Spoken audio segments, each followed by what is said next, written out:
Boa noite, meus irmãos. A graça e a paz do Senhor Jesus Cristo a todos vocês. Amém. Queria convidar os irmãos a fechar os olhos por um instante. Vamos pedir ao Senhor para que Ele nos ilumine, para que compreendamos a sua bendita palavra. Senhor Deus, nós somos profundamente agradecidos pela Tua bondade, pela Tua graça, pela Tua infinita e rica misericórdia que se derrama sobre nós. Somos gratos, Senhor, porque o Teu Espírito nos guia a toda a verdade e pedimos, Senhor, que este Espírito ilumine as nossas capacidades hoje para que nós possamos compreender a Tua bendita e santa Escritura. Pedimos, Senhor, que o Senhor fale aos nossos corações. Que o Senhor nos torne semelhantes a Jesus Cristo, nosso glorioso Redentor, e que nós vivamos de acordo com a Tua lei. É isso que nós pedimos, no nome de Cristo Jesus que nós oramos. Amém. Meus irmãos, eu gostaria de pedir que vocês abrissem a Bíblia lá em Romanos, no capítulo 1. Romanos, no capítulo 1, nós vamos nos deter dos versos 1 ao 17. Nós vamos falar sobre o bendito Evangelho de Deus. O bendito Evangelho de Deus. Enquanto os irmãos abrem a Escritura Sagrada, eu vou fazer uma breve apresentação, não que importe muito, mas meu nome é Emanuel Malinowski, sou casado com a Lara, pai do Timóteo Hilly Malinowski.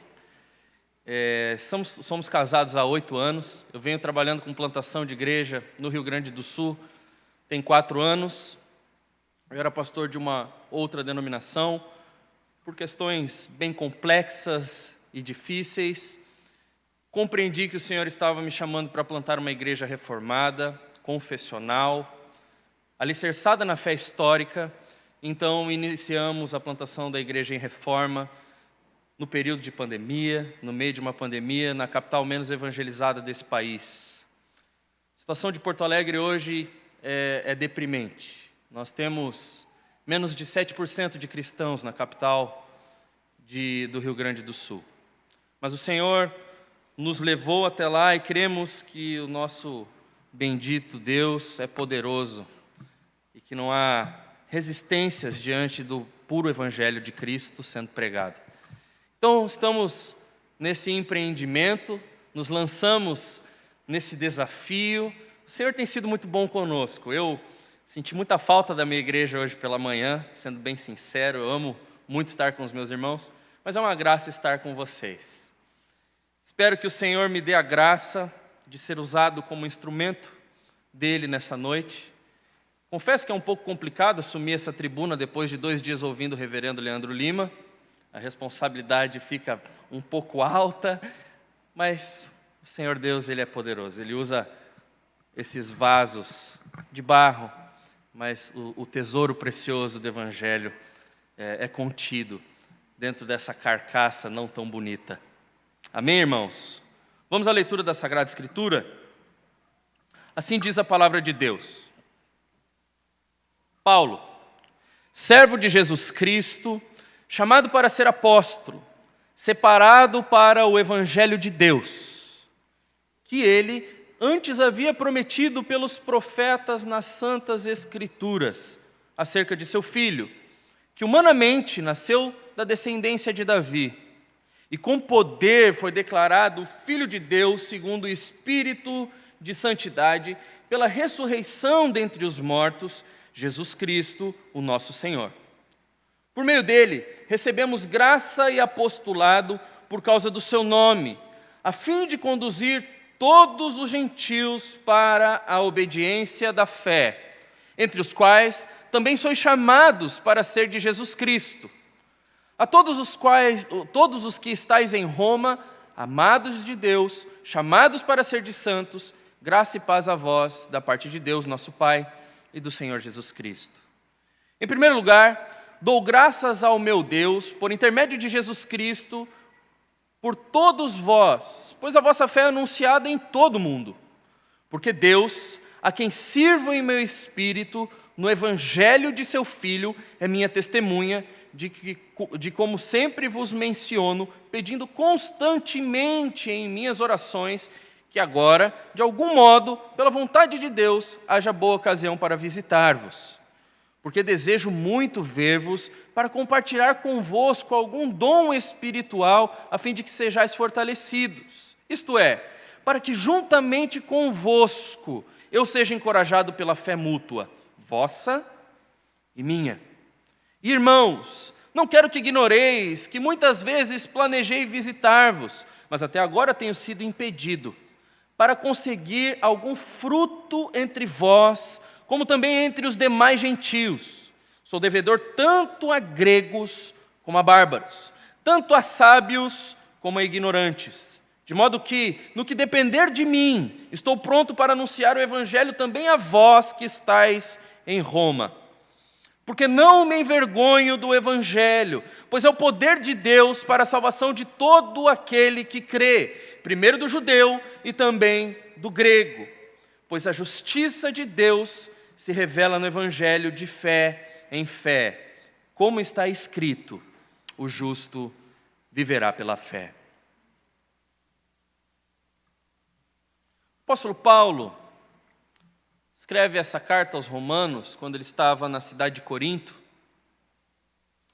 Ele tem o propósito básico de fazer uma apresentação do evangelho que ele anuncia. O apóstolo Paulo, de certa maneira, está apresentando as suas credenciais apostólicas, qual é o tipo de mensagem que ele carrega, o que ele fala a respeito de Jesus Cristo. O apóstolo Paulo esperava que esses irmãos, então, ouvindo o seu evangelho, o encaminhassem até Espanha, para que ele continuasse a sua pregação do evangelho.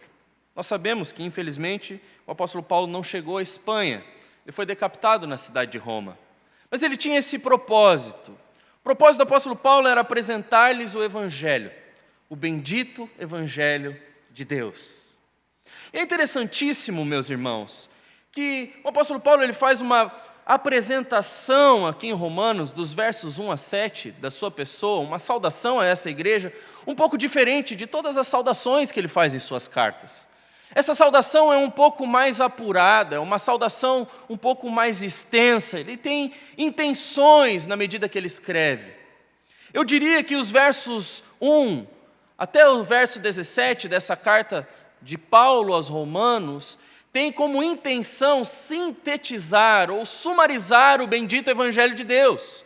Nós podemos perceber que a partir do versículo 18 dessa carta, o apóstolo Paulo começa então a grande exposição do evangelho de Deus, que vai se findar lá por meio do capítulo 11, então ele começa a dizer a respeito de como os crentes devem viver este evangelho, no capítulo 12.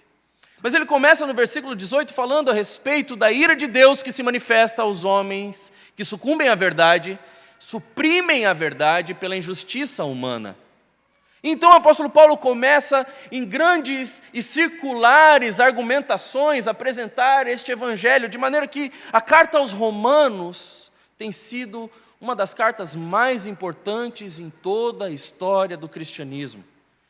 Bem sabemos, há um mês atrás nós celebramos a Reforma Protestante. Bem sabemos que o apóstolo bom é apóstolo morto. Que Lutero, à luz de velas, lendo a carta aos Romanos, quando se depara com a sentença de que o justo viverá pela fé, é incendiado pelo poder de Deus, é incendiado pelo Espírito Santo, que brota nas palavras da Escritura Sagrada. Então, domado por Deus e indomado por Roma, ele prega suas 95 teses na porta do castelo de Wittenberg. Nós sabemos que Agostinho, talvez um dos maiores teólogos que já pisaram nessa terra, se converteu ao ler o texto de Romanos. Sabemos que John Wesley, um dos grandes evangelistas que nós já tivemos, teve uma profunda experiência com Deus. Aquilo que ele diz que foi uma experiência que aqueceu as suas afeições ao ler o prefácio de Lutero, a carta de Romanos. Essa carta tem um conteúdo magnífico e maravilhoso, e essa carta tem esse conteúdo porque ela diz respeito a Jesus. Meus amados irmãos, Cristo é o ponto alto da igreja. Cristo é o ponto alto da Escritura. Cristo é o ponto alto do culto. Cristo é o ponto alto da reforma, o ponto alto das 95 teses. Cristo é o ponto alto de tudo que fazemos. Se cultuamos ao Senhor, é por causa de Cristo. Se estamos reunidos aqui, é porque Cristo, nosso glorioso Redentor, morreu em nosso lugar, morreu pelos nossos pecados. E o apóstolo Paulo então se apresenta. Ele se apresenta agora nesses breves versículos. Dr. Martin Lloyd Jones diz que nós devemos prestar muita atenção nesta primeira palavra colocada no texto de Romanos, Paulo. Ora, precisamos lembrar quem foi o apóstolo Paulo. Quem era o homem Paulo? Obviamente que não focaremos nisso nesta noite, mas é muito importante que saibamos quem está escrevendo essa carta. Eu sei que os irmãos estão familiarizados com isso, mas nunca é demais nós lembrarmos que o apóstolo Paulo era um judeu nacionalista. O apóstolo Paulo era um judeu nacionalista, ele era um fariseu, perseguidor da igreja, irrepreensível em relação ao zelo que ele tinha com a lei. Ele era um homem que amava o seu povo, ele tinha um zelo étnico. E aqui o apóstolo Paulo escreve a carta à cidade pagã, o centro do paganismo daqueles dias. Aquele homem que outrora era um homem completamente fechado nos seus vínculos étnicos, agora escreve uma carta a uma igreja que se reúne no lugar onde habita o trono de Satanás, o trono do imperador, que era adorado como Deus. E o apóstolo Paulo se apresenta então: Paulo, servo de Cristo Jesus, chamado para ser apóstolo, separado para o evangelho de Deus. O apóstolo Paulo deixa claro qual é o objetivo dele ao escrever essa carta: a exposição do bendito evangelho de Deus. Eu gostaria de destacar nesse texto pelo menos 6 maneiras em que esse evangelho é bendito para nós. Pelo menos 6 formas em que esse evangelho que o apóstolo Paulo apresenta aos romanos é bendito para nós, o povo de Deus reunido no sangue de Cristo. Em primeiro lugar, nós podemos perceber exatamente isso que nós vemos no capítulo 1, no verso 1. O evangelho é o evangelho de Deus. O evangelho não é o evangelho do apóstolo Paulo. O evangelho anunciado pelo apóstolo Paulo não foi o evangelho que foi declarado por meio de elucubrações dos apóstolos quando Jesus Cristo morreu.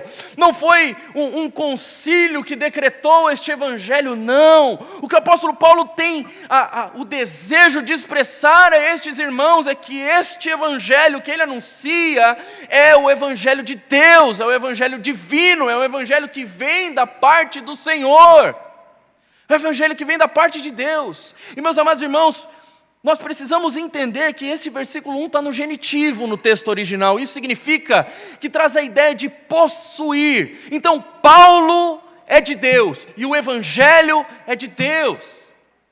Paulo é de posse de Deus e o evangelho também é de posse de Deus. Afinal de contas, como diria John Piper, Deus é o evangelho. A maior bênção do evangelho, meus amados irmãos, é que nós habitaremos eternamente com Deus. Não existe céu sem a presença de Deus. Não existe Nova Jerusalém sem a presença de Deus. Não existe bênção vindoura sem o povo de Deus estar congregado diante dele. E ele sendo a luz que ilumina a cidade, ele sendo o rio de águas vivas que flui no meio dessa cidade, não existe. E o apóstolo Paulo bem sabe disso, e nós também devemos saber disso. O evangelho é de posse e tem a sua origem no divino. O evangelho é o evangelho de Deus. Não podemos e não temos permissão divina para macular este evangelho com as nossas ideologias. O Evangelho não flui do desejo humano, ele não flui do coração corrupto dos homens, não. O Evangelho flui do ser de Deus.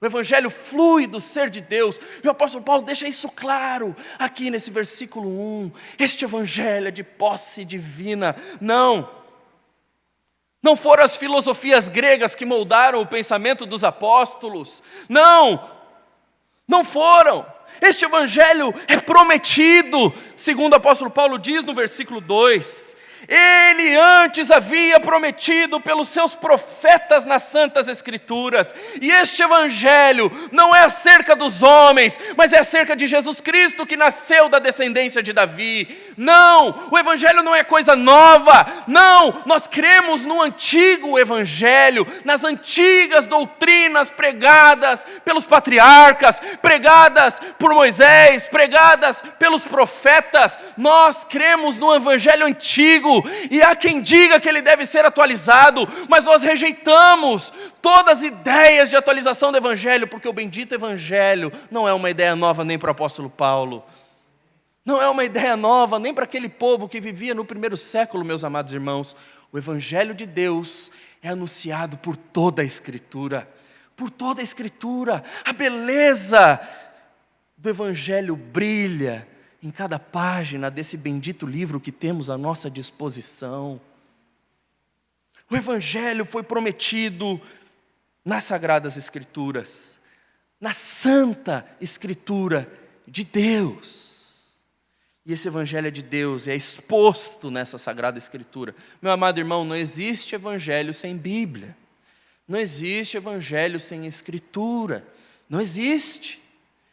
E bem sabe o apóstolo Paulo, o poder das Escrituras, bem sabe o que ela contém, bem sabe a bênção que flui das palavras aqui contidas, bem sabia o apóstolo Paulo, e por isso ele diz, o Evangelho é o Evangelho que foi prometido, é o Evangelho de Deus que foi prometido, pela graça de Deus temos ele consumado, mas ele foi prometido, é acerca de seu Filho. O Evangelho é acerca de Cristo Jesus. Meus amados irmãos, o Evangelho não é acerca de nós. O Evangelho não tenciona responder às nossas necessidades mais próximas do aqui e do agora, não. O Evangelho não tem como alvo o desejo dos homens, a glória dos homens. O Evangelho não tem como alvo ser um placebo para a nossa alma, não. O Evangelho, segundo o apóstolo Paulo, é o Evangelho da glória de Deus na face de Cristo Jesus. Este Evangelho é sobre Cristo, a Escritura é sobre Cristo. No fim das contas, tudo é sobre Jesus. Tudo é sobre Jesus. E o apóstolo Paulo continua então. É acerca de seu Filho, que humanamente nasceu da descendência de Davi, ou seja, ele é o Messias prometido. Ele encarnou-se. Jesus Cristo se encarnou. Ele não tinha um corpo figurado, como diriam os gregos.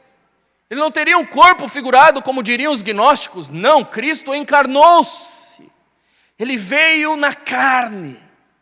É interessantíssimo que o apóstolo João vai dizer que o verbo se fez carne e habitou, ele tabernaculou, ele montou a sua tenda entre nós, e nós vimos a sua glória.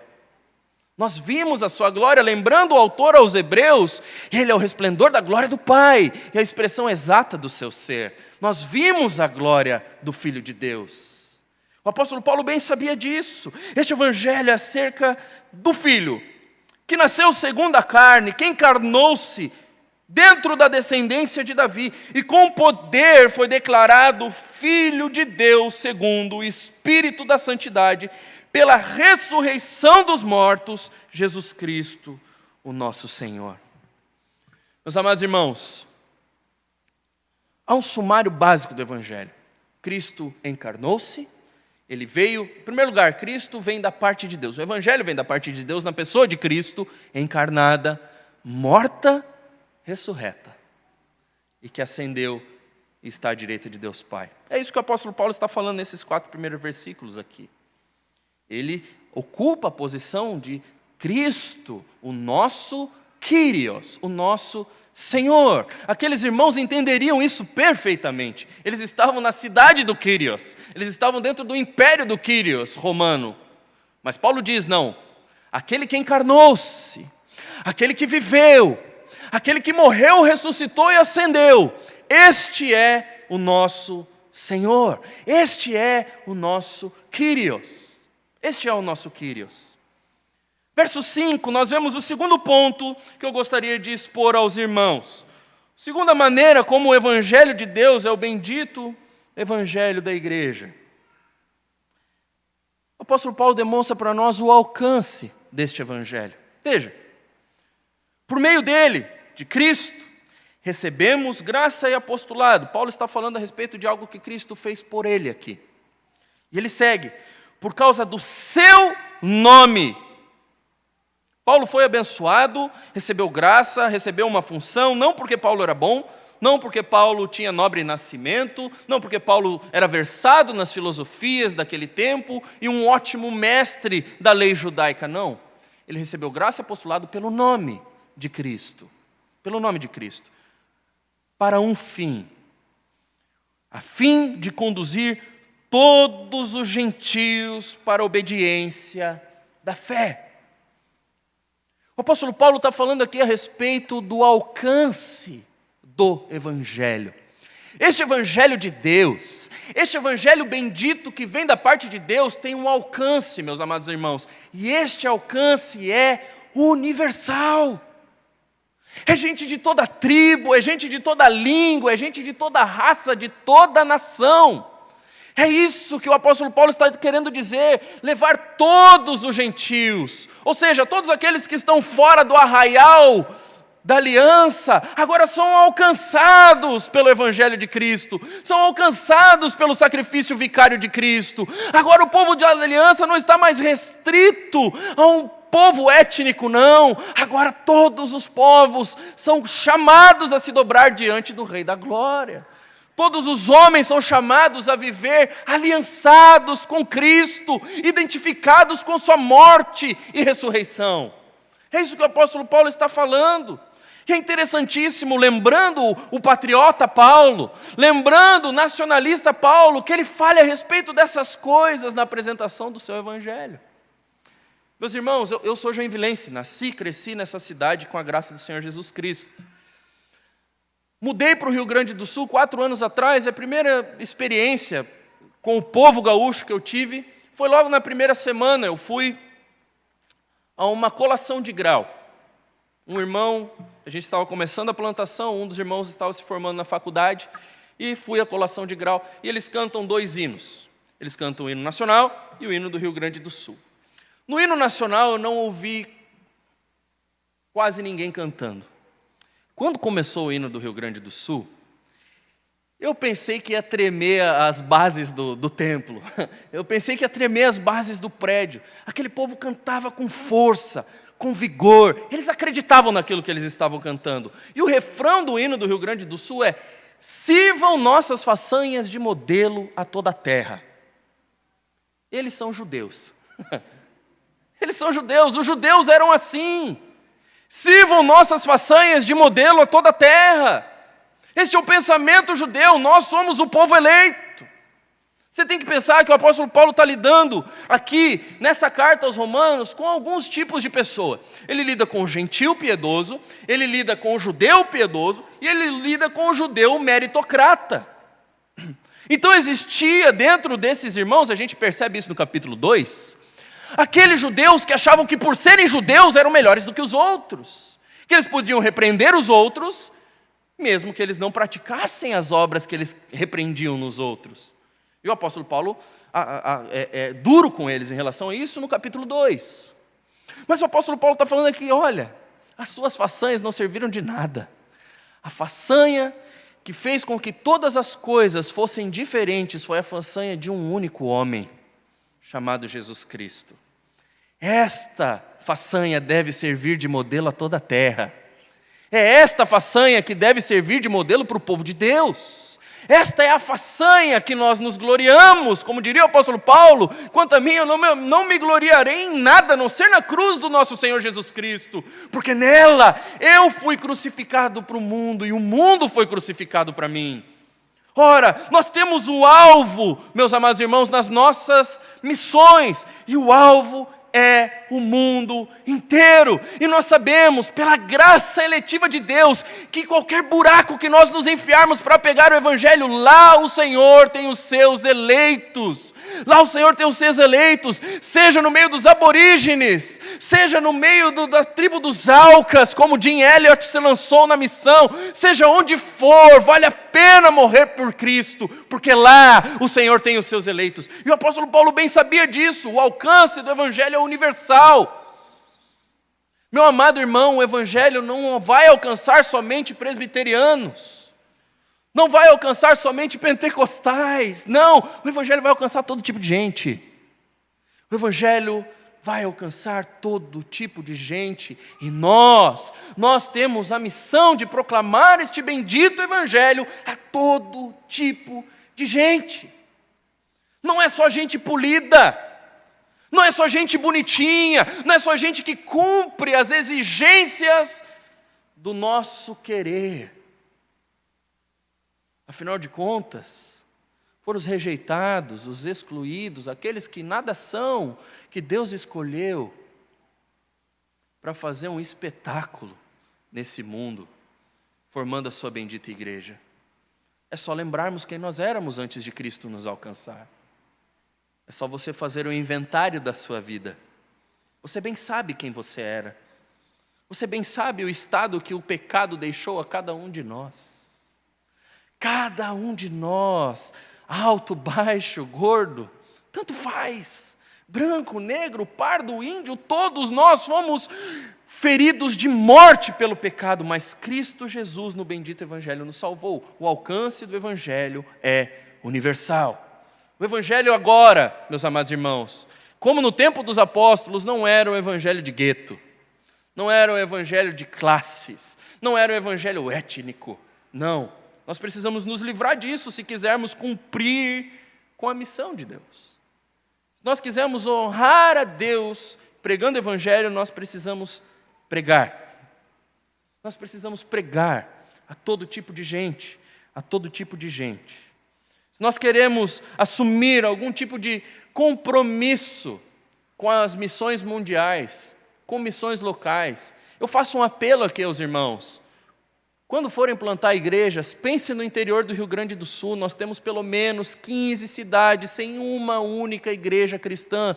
Meus amados irmãos, 15 cidades que dormem nas mais densas trevas todos os domingos. Você consegue pensar que hoje ninguém cultuou o Senhor em 15 cidades do Rio Grande do Sul? Você consegue pensar nisso? O Evangelho visa todas as nações. Todas as nações, todo tipo de gente, todo tipo de gente. Aqui ainda no verso 5 nós podemos ver uma outra questão muito importante a respeito do bendito Evangelho de Deus. Um terceiro ponto, o propósito do Evangelho. O propósito do Evangelho, segundo o apóstolo Paulo, é conduzir todos os gentios a uma obediência. A obediência da fé, é isso que o apóstolo Paulo fala. E depois ele faz um apontamento a todos aqueles irmãos que eram parte da igreja. Conduzir todos os gentios à obediência da fé, entre os quais vocês também estão. Ou seja, o objetivo do Evangelho é levar um povo à obediência. É levar um povo à obediência. Obviamente, meus amados irmãos, que o apóstolo Paulo não está inserindo nenhum tipo de méritos para se obter a salvação em Cristo Jesus. Nós sabemos que a carta aos Romanos é um tratado de justificação pela fé. Há um grande tratado da justificação de Deus pela fé. No capítulo 4, Paulo vai falar do nosso pai na fé, Abraão. Ele vai falar disso, ele vai tratar disso em diversas situações. Ele vai falar da libertação da lei, ele vai falar de muitas coisas aqui, apontando para a realidade de que somos salvos pela fé, e pela fé somente. Nós cremos nisso, pregamos isso, escrevemos isso nas nossas camisetas. Mas o que o apóstolo Paulo pretende ao dizer aqui é que existe uma diferença básica entre aquilo que é a obediência produzida pela lei e a obediência produzida pela fé. Há um tipo de obediência produzida pela lei que é uma obediência meritocrata. É a obediência dos fariseus. Eles observam todas as leis, eles observam vários ritos cerimoniais. Segundo o próprio Jesus, eles lavam suas mãos, lavam os copos, aspergem suas camas. Eles fazem todos esses rituais. Mas no final das contas, eles fazem isso para a sua própria glória. Eles não estão obedecendo a Deus porque foram escolhidos por Deus. Não, eles estão obedecendo a Deus para comprar a Deus, para comprar o favor de Deus. E deixa eu falar algo para você, meu amado irmão. Se você obedece ao Senhor para que o Senhor dê algo para você, você está agindo como um fariseu, você está barganhando com o Senhor. Ele não te abençoou porque você é bom, Ele te abençoou porque Ele é bom, Ele te abençoou porque Ele é rico em graça, Ele é um doador generoso. Ora, Ele deu tudo o que Ele tinha para nós em Cristo Jesus, e Ele continua fazendo isso dia após dia. Ele nos deu a igreja bendita para comungarmos, Ele nos deu o Espírito Santo para nos convencer do pecado, Ele nos deu o Espírito Santo para nos guiar em santificação. O nosso bendito Deus é um Deus rico em graça, rico em generosidade. Ora, o apóstolo Paulo diz que o povo de Deus que nasceu de novo agora está obrigado a uma nova maneira de viver. E essa nova maneira de viver é: porque eu fui salvo, porque eu estou sendo salvo e porque eu serei salvo finalmente, eu obedeço. Eu obedeço porque agora a minha natureza deseja agradar ao Senhor. Aquilo que eu sou não deseja mais os ardis do pecado, não. Aquilo que eu sou agora deseja Cristo. Deseja Cristo. E é isso que o apóstolo Paulo está dizendo. O Evangelho tem um objetivo, tem um propósito: levar o povo que é alcançado por Ele a uma obediência que se baseia na fé. Não se baseia na lei, não se baseia nos méritos, não se baseia nas suas obras, se baseia na bendita obra única e suficiente da cruz do Calvário. Única e suficiente de Cristo Jesus, o nosso bendito Senhor. Sigamos, meus amados irmãos. No verso 8, nós podemos perceber, dos versos 8 a 13, que o apóstolo Paulo vai tratar pelo menos mais 2 pontos bem importantes para nós aqui. Dos versos 8 até o 13 em específico, ele vai tratar a respeito da obra do Evangelho. Qual é o tipo de trabalho que o bendito Evangelho gera no povo de Deus, entre os ministros de Deus, e todas essas coisas bem semelhantes. Nós podemos perceber que o apóstolo Paulo, ele era um homem que se regozijava no avanço do Evangelho. Veja, ele diz que ele está muito feliz, ele dá graças a Deus por intermédio de Cristo, porque a fé daqueles irmãos estava sendo anunciada. Ou seja, o mundo daqueles dias, em especial o mundo mesopotâmico, ouvia falar que a fé cristã havia chego na capital romana. Ora, tinham crentes naquela cidade. O evangelho que começou pelos cantos, na periferia de Israel, em Nazaré, agora chegou em Roma. Chegou em Roma, ele ficava feliz, ele se alegrava, porque ele entendia a graça de Deus, ele entendia que o evangelho tendenciava a alcançar todo tipo de gente. E ele diz assim: porque Deus, verso 9, a quem eu sirvo em meu espírito, no Evangelho de seu Filho, é minha testemunha de como eu sempre vos menciono, pedindo constantemente em minhas orações que agora, de algum modo, pela vontade de Deus, eu tenha boa ocasião para visitá-los, porque eu desejo muito ver vocês para compartilhar com vocês algum dom espiritual, a fim de que vocês sejam fortalecidos, isto é, para que vocês sejam fortalecidos e para que eu também seja fortalecido pela nossa fé. E ele diz: eu não quero que vocês ignorem, porque eu quis estar com vocês. Muitas vezes planejei visitar-vos, mas eu estive impedido até aqui, para conseguir algum fruto entre vós, como também entre os demais gentios. Meus amados irmãos, Paulo demonstra nessas palavras como deve ser o serviço cristão. Ele mostra como o homem de Deus deve servir a Deus. Como o apóstolo Paulo serve a Deus em todo o seu espírito, de todo o seu coração, dependendo da versão que você tem aí, no Evangelho de Cristo. Paulo serve a Deus de todo o coração no Evangelho. Paulo quer servir a Deus de todo o coração, o que ele faz? Prega o Evangelho. Ele prega o Evangelho, ele vive por meio do Evangelho, ele anda no Evangelho, ele respira o Evangelho, ele serve a Deus de todo o coração, servindo as pessoas. Meu amado irmão, não existe serviço a Deus subjetivo. Nós pensamos, vamos servir a Deus, e nós pensamos em coisas fantasmagóricas às vezes. Como eu vou servir a Deus? Vamos fazer uma salinha de oração, passar 24 horas por dia orando e cantando louvores, e assim nós vamos honrar a Deus, servir a Deus. Não que isso seja por si só ruim, mas o Senhor tem os anjos diante de si, o Senhor tem toda a terra anunciando a sua glória, os céus estão declarando a glória de Deus neste exato momento, meu amado irmão. Você acha que eu e você podemos produzir alguma coisa mais bonita do que os céus? A grande realidade é que o apóstolo Paulo, quando pensa em serviço no Evangelho, ele pensa em servir as pessoas. O fim, obviamente, não são as pessoas, mas passa por elas. O fim do serviço do apóstolo Paulo não eram as pessoas, não eram os romanos, não era aquela igreja. O fim era a glória de Deus no seu povo, a glória de Deus no Evangelho. Mas sim, necessariamente, se queremos agradar ao Senhor, precisamos nos lançar na missão de servi-lo, servindo pessoas, por mais difíceis que elas sejam, por mais intrometidas que sejam de vez em quando, por mais duras palavras que elas lancem sobre nós servimos a Deus servindo gente. Nós servimos a Deus servindo gente. E essa é a grande realidade que nós encontramos aqui. O apóstolo Paulo serve a Deus de todo o coração no Evangelho do Filho. E ele vai dizer como ele quer servir a Deus nessa ocasião. Ele quer ir até aquela igreja. E o que ele quer fazer lá? Compartilhar dons. É interessante que quando ele fala que ele quer compartilhar dom espiritual aqui, a gente não pode pensar que o apóstolo Paulo quer chegar naquela igreja e sair falando em línguas. O que o apóstolo Paulo pretende é edificar aqueles irmãos.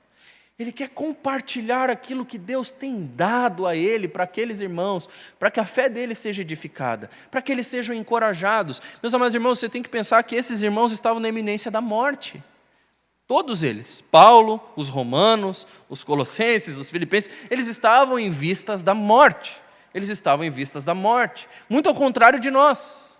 Eles não tinham todo o conforto que temos nos aspectos de liberdade religiosa. Nesse tempo não existia, neste tempo da história não. E o apóstolo Paulo queria encorajá-los na fé, ele queria dar aquilo que ele tinha recebido a Deus, ele queria servir a igreja, porque ele servia a Deus de todo o coração no Evangelho. E pensando por este lado, meus amados irmãos, não existe serviço mais excelente a Deus do que o Evangelho, a proclamação do Evangelho. Você quer servir a Deus de uma maneira excelente? Pregue a palavra. Prega a palavra. Não é isso que vocês leem toda vez que vocês entram pelaquela porta? Isso não serve só para o pregador atrás da tribuna. Este é um imperativo para o povo de Deus. Prega a palavra. Prega a palavra. Você quer adorar a Deus? Pregue a palavra. Você quer servir a Deus no seu espírito? Pregue a palavra. Você quer servir os irmãos? Pregue a palavra. Pingue a Bíblia. Charles Spurgeon falava a respeito de John Bunyan que se furasse John Bunyan, o que verteria de Bunyan não seria sangue, seria Bíblia, porque aquele homem era carregado das Escrituras Sagradas. Sejamos nós estes, meus irmãos. Sejamos nós estes, que as nossas reuniões não sejam somente para nós comermos, apesar de que nós gostamos muito de comer, mas que nós edifiquemos uns aos outros, que a nossa fé mútua nos encoraje, que a minha alegria seja a alegria do meu irmão, que a tristeza do meu irmão seja a minha tristeza, que nós sirvamos o Senhor no Evangelho, nunca fora dele, nunca além dele e nunca aquém dele. E é exatamente isso que o apóstolo Paulo está anunciando aqui, Deus a quem ele serve no Evangelho. Tudo que Paulo faz, meu amado irmão, visa a pregação do Evangelho, porque Deus é glorificado por meio do Evangelho. É uma equação simples. Paulo era consumido pelo Evangelho porque ele era consumido pela glória de Deus. Ele era consumido pela glória de Deus. Ai de mim se não pregar o Evangelho, diz o apóstolo Paulo. Tudo que ele faz visa a proclamação do Evangelho. O fim de servirmos a Deus dessa maneira é abençoar os nossos irmãos, mas não é esse o fim principal. O fim principal é glorificar a Deus. E vocês bem sabem o resto da resposta do breve catecismo. O fim principal é glorificar a Deus e nos alegrarmos nele eternamente. Este é o fim do serviço cristão, este é o fim da nossa vida. E o apóstolo Paulo bem sabia disso. A pregação do Evangelho, meus amados irmãos, foi o meio que aprove ao Senhor salvar pecadores. Deus usa a pregação do Evangelho para salvar pecadores. Foi assim que Deus quis, Ele decidiu. Ele não decidiu usar teatro, Ele não decidiu usar pinturas, Ele não decidiu usar danças, Ele decidiu usar a pregação do Evangelho para salvar pecadores. Então, se você quer servir a Deus de todo o seu coração, prega a palavra. Prega a bendita palavra. E o Espírito Santo usa a bendita palavra de Deus para tirar o coração de pedra do pecador e dar a ele o coração de carne. Essa bendita operação, homem nenhum faz. Homem nenhum faz, meu amado irmão. Não são as palavras rebuscadas, não são os artifícios retóricos que farão isso. É a palavra sendo pregada. É a palavra de Deus sendo pregada, então pregue. Você quer adorar a Deus de maneira excelente? Ai, eu não sei qual é o meu chamado, eu não sei como agradar a Deus. Prega a palavra. Sirva a Deus com tudo que você pode no Evangelho. No bendito Evangelho de Cristo. No bendito Evangelho de Cristo. É interessantíssimo que o apóstolo Paulo diz que ele quer ir até aqueles irmãos para colher algum fruto entre eles. Você já parou para pensar que esse aqui é o modelo de férias paulinas? Paulo está planejando um passeio em Roma, mas o passeio de Paulo é as ditas férias missionárias. Ele quer ir a Roma colher frutos. Ele quer colher frutos. Meu amado irmão, você já pensou em planejar suas férias assim? Eu vou passar um tempo na praia, para quem sabe colher algum fruto. Eu vou passar um tempo na Europa, para quem sabe colher ali algum fruto.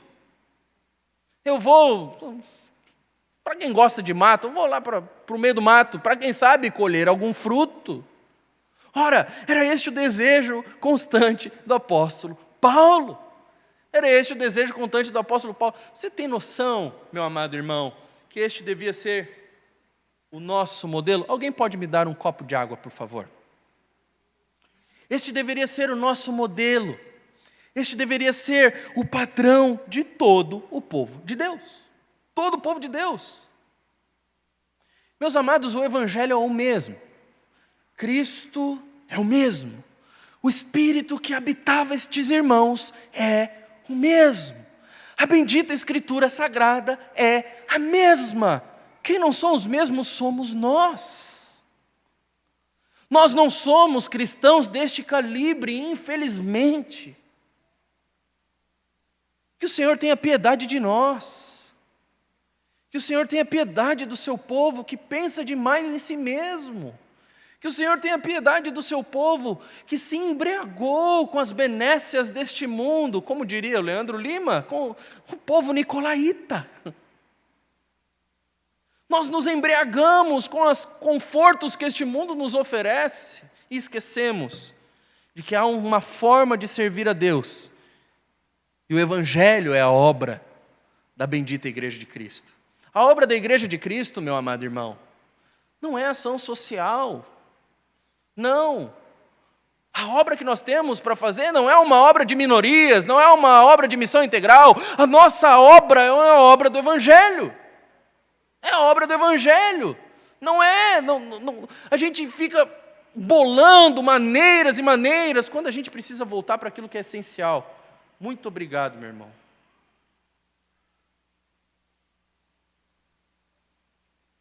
Nós precisamos voltar para aquilo que é essencial. Ora, nós deveríamos ter em todo o tempo a cruz diante de nossos olhos. A cruz de Cristo deveria estar diante dos nossos olhos a todo tempo, todo tempo, todo tempo. É por isso, meus amados irmãos, que nós somos ensinados a inculcar nos nossos filhos as leis de Deus.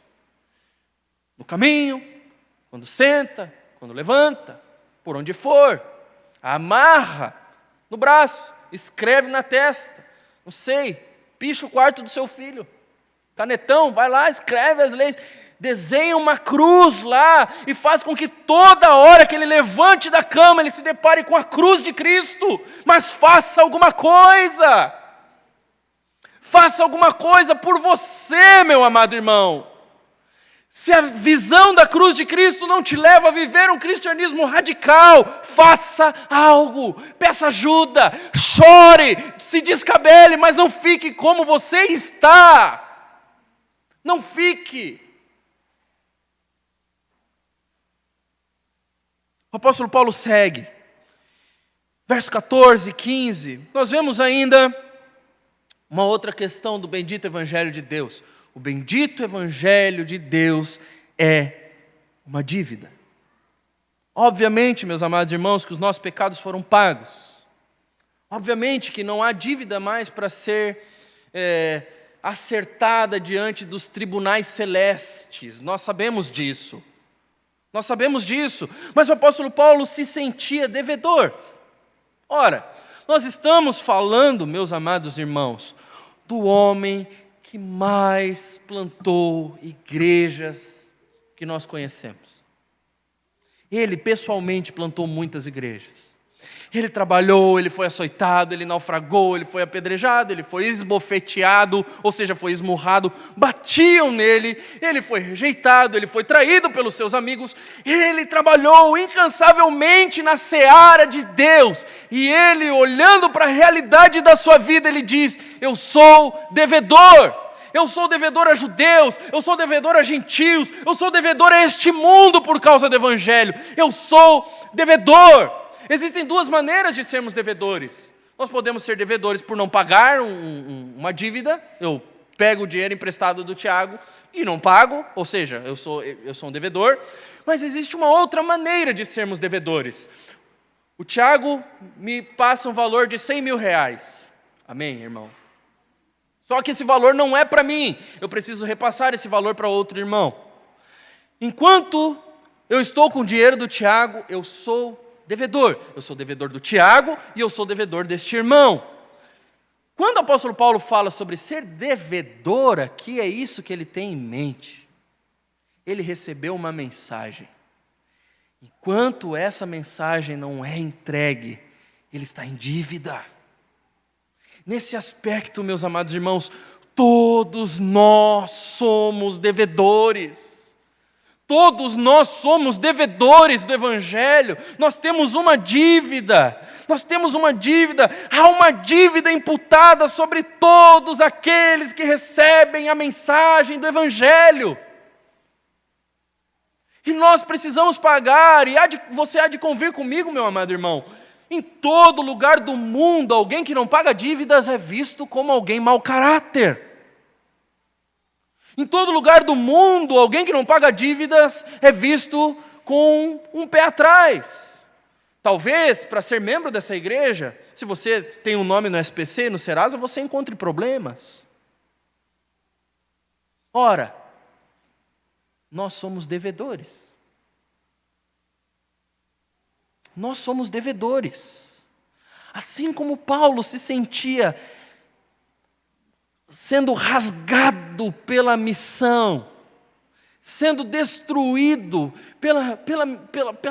por aquilo que Deus o confiou. Paulo estava rompendo em si mesmo, ele não conseguia, ele mesmo diz, ele sofria como em dores de parto, ele pensava nas igrejas que tinha plantado, ele pensava naquelas que ele tinha plantado, ele pensava nos seus filhos na fé, ele pensava em tudo isso era como pressões terríveis sobre ele, mas ele ainda se sentia devedor, eu sou devedor a gregos, a bárbaros, sábios, ignorantes, de modo que, no que depender de mim, eu estou pronto para anunciar o Evangelho também a vocês que estão em Roma. Em outras palavras, o apóstolo Paulo está dizendo, no que depender de mim, eu estou pronto para pregar no lugar onde eu posso morrer por isso. Eu estou disposto a morrer para pregar o Evangelho para quem quer que seja. Ele estava disposto à morte. O apóstolo Paulo se sentia devedor. Meus amados irmãos, a Escritura Sagrada nos envergonha de tal maneira, às vezes, porque nós sabemos que os nossos desejos não são assim tão cativados para as coisas de Deus. Mas graças a Deus por Cristo Jesus.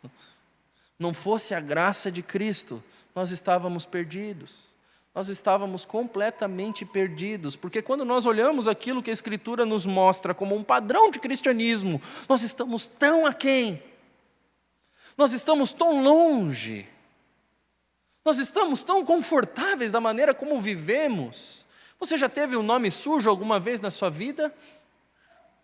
Se você teve um nome sujo e você se incomoda com isso, você é uma pessoa honesta e se incomoda com isso, você sabe a angústia que é, até que você coloque seu nome certinho ali, sem restrições. É uma beleza isso. Isso é uma beleza. Ora, nós temos a dívida do Evangelho diante de nós o tempo inteiro. Recebemos uma mensagem, uma bendita mensagem, que nos leva àquilo que o apóstolo Paulo diz no versículo 16. Não me envergonho do Evangelho, porque o Evangelho é o poder de Deus para a salvação de todo aquele que crê, primeiro do judeu e também do grego.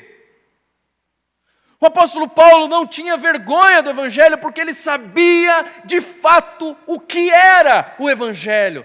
Ele sabia de onde vinha, ele sabia do poder que continha o Evangelho. E meu amado irmão, não seja rápido demais em julgar as palavras de Paulo. Um homem como Paulo tinha muito para se envergonhar na mensagem do Evangelho.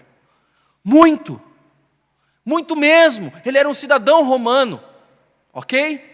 Só por isso ele já tinha privilégios naquela sociedade. O apóstolo Paulo era versado em toda a lei judaica. Só por isso já é um motivo de desprezo. Ora, ele mesmo vai dizer na carta aos Coríntios, os judeus esperam poder, os gregos esperam sabedoria, mas nós anunciamos o Cristo crucificado, ou seja, o horror do Messias crucificado. Nós anunciamos algo que é louco para este mundo, nós anunciamos algo que nos faz ser tido como motivo de chacota. Não se falava de cruz, de crucificados entre pessoas educadas naqueles dias.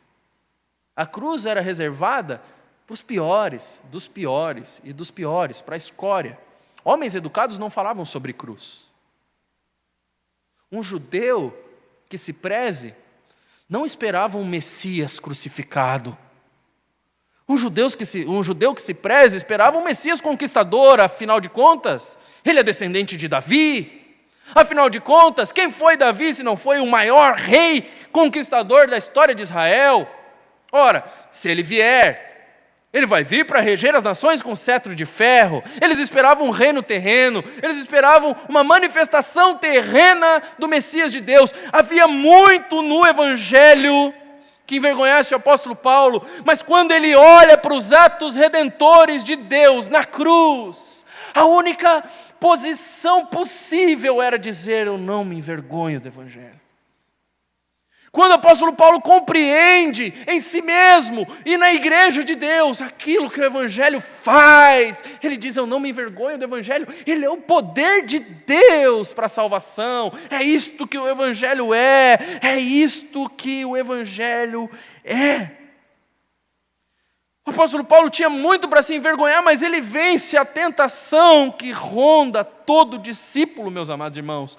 E ele se lança na missão de proclamar o Evangelho da glória de Deus. Nós não cremos na cruz de Cristo, meus amados irmãos, porque ela é uma mensagem bonitinha. A cruz de Cristo não é uma mensagem bonita a respeito de nós. A cruz de Cristo rebaixa o homem, no melhor sentido. A cruz de Cristo nos mostra quão maus somos.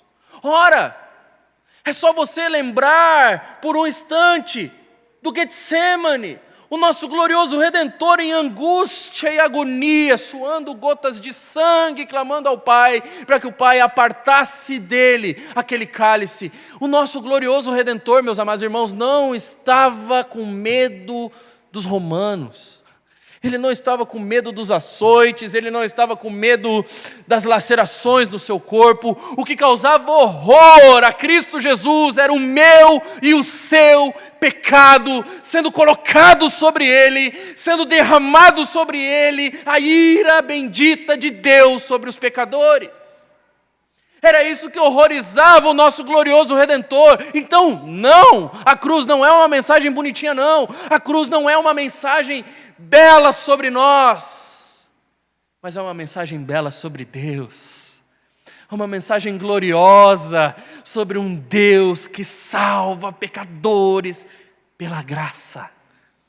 Um Deus que salva pecadores pela graça, a parte dos seus méritos, a parte das suas possibilidades. Um Deus que sua infinita e rica misericórdia nos salva. E quando o apóstolo Paulo se depara com isso, ele diz: eu não me envergonho do Evangelho. Eu não me envergonho porque aparentemente é feio. Quando nós achamos que diz respeito a nós, meus amados irmãos, ele é feio. Mas o Evangelho não diz respeito a nós, ele diz respeito à glória de Deus. O que está naquela cruz, o que está no centro do Evangelho, é a glória de Deus, justificando pecadores. A glória de Deus brilha mais alto, com maior fulgor na cruz de Cristo. É por isso que nós podemos cantar que amamos a mensagem da cruz. É por isso que nós podemos nos aproximar da cruz e beijá-la, se possível. Porque nós amamos de fato aquilo que Deus fez por nós em Cristo Jesus. A cruz anuncia a bondade de Deus em salvar pecadores pela graça. A glória de Deus brilha na cruz de Cristo. E por fim, eu gostaria de fazer uma provocação, caminhando para os caminhos finais. A gente fala por fim, às vezes a gente se passa, por isso eu dei uma corrigida aqui. Como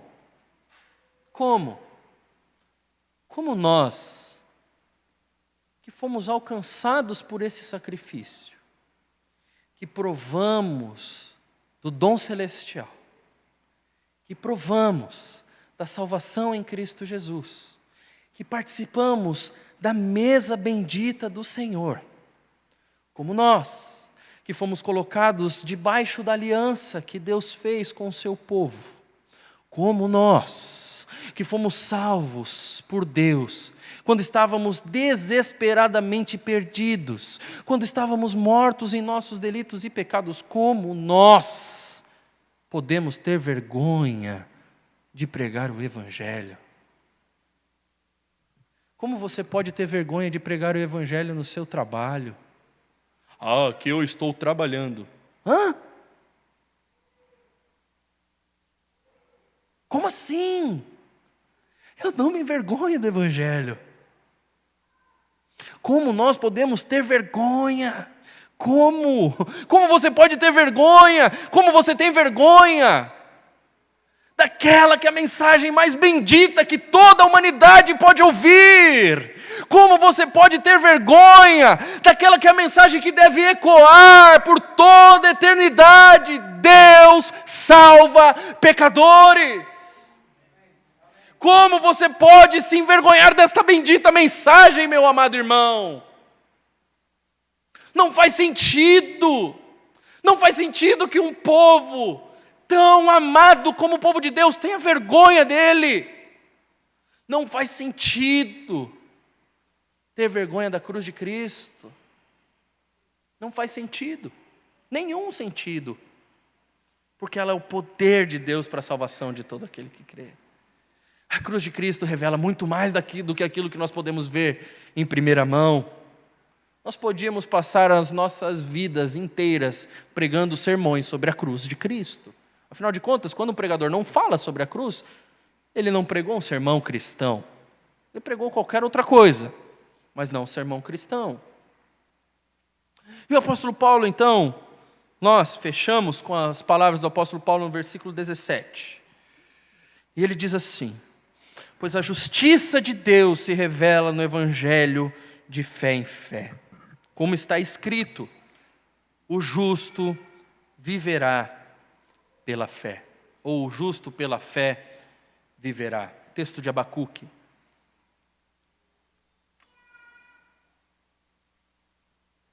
O evangelho, meus amados irmãos, é a justiça revelada de Deus. A cruz de Cristo é a justiça revelada de Deus. A razão pela qual o Evangelho é o poder salvífico de Deus é que nele a justiça divina é revelada, a justiça pessoal de Deus é vista de modo supremo na cruz do Calvário. A justiça pessoal de Deus é vista de modo magnífico, de modo supremo na cruz do Calvário. Anteriormente ele deixou pecados impunes, agora não mais. Lá ele grita a sua justiça, Não existe ninguém na história que pode chegar diante de Deus e falar: não é justo que você salve pecadores. Ninguém, porque lá na cruz do Calvário nós vemos a justiça de Deus de modo supremo, de modo final, de modo cabal. É isso que vemos na cruz de Cristo. A justiça de Deus revelada no Evangelho é a posição justa que Deus requer de nós. É a posição justa que Deus requer de nós, se nós quisermos nos colocar diante dEle. Essa justiça da cruz. E Ele mesmo alcança essa justiça, meus amados irmãos, por meio do sacrifício de Cristo. É Ele mesmo que requer o sacrifício, mas é Ele mesmo que se entrega como um sacrifício, e é Ele mesmo que nos absolve das nossas maldades. Deus fez tudo por nós, nós não fizemos absolutamente nada. Ele é o autor e o consumador da nossa fé. Ele é aquele que inicia, que preserva e que sustenta a salvação do povo de Deus. Ele é aquele que faz todas as coisas de acordo com um bom propósito de sua vontade. É exatamente isso que Deus faz. É a iniciativa justa de Deus na justificação de pecadores, conceder-lhes uma justiça que não é deles, mas sua. A justiça é de Deus. Deus declara o injusto justo pela justiça de Cristo. Ele substitui o justo pelos injustos e vivenciamos a justiça que emana dele por meio da fé.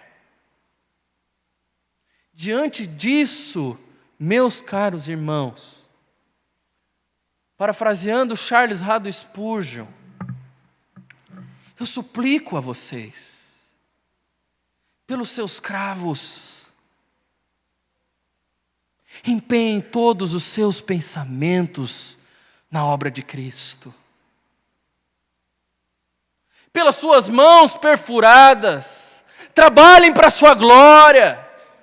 Pelos seus pés moídos e destruídos. Andem sempre de maneira que Deus seja glorificado. Pelos seus ombros lacerados, empenhe-se com todas as forças para a glória do nosso bendito Redentor. Viva para a glória de Deus. E viver para a glória de Deus é viver no Evangelho. E se há entre nós algum impenitente, o apelo de Cristo Jesus é: vá à cruz, olhe para a cruz, pecador, olhe para a cruz e caminhe até ela, lá você encontra a vida. Na cruz de Cristo a vida disponível, a vida gratuita. Então vá até lá, não importa o quão miserável você seja, não importa quão miserável você é, não importa quão pecador você se considera, diante da cruz, a vida, a salvação, a esperança, na cruz de Cristo, a vida. Glória ao Senhor Jesus Cristo. Bendito seja o Cordeiro de Deus que tira o pecado do mundo. Louvado seja o Deus da glória para todos sempre. Que Deus, meus amados irmãos, que Deus abençoe a todos vocês. Que Cristo, o nosso glorioso Redentor, resplandeça o seu rosto sobre nós. E que Deus tenha misericórdia de nós. Amém. Amém.